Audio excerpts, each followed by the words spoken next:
The sound created a shared experience. When a phone rang, everyone checked their pockets. It became cultural shorthand in movies, TV, and music. Its ubiquity led to ringtone fatigue, sparking a market for custom ringtones. But even that was a testament to its power. It was the standard everyone wanted to stand out from. For many, especially in developing countries, a Nokia phone was their first step into the connected world. The Nokia tune was the sound of progress and opportunity.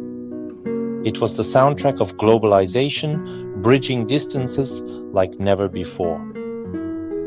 A simple melody became the voice of a generation. Its impact was profound and deeply personal. But why do we still remember it?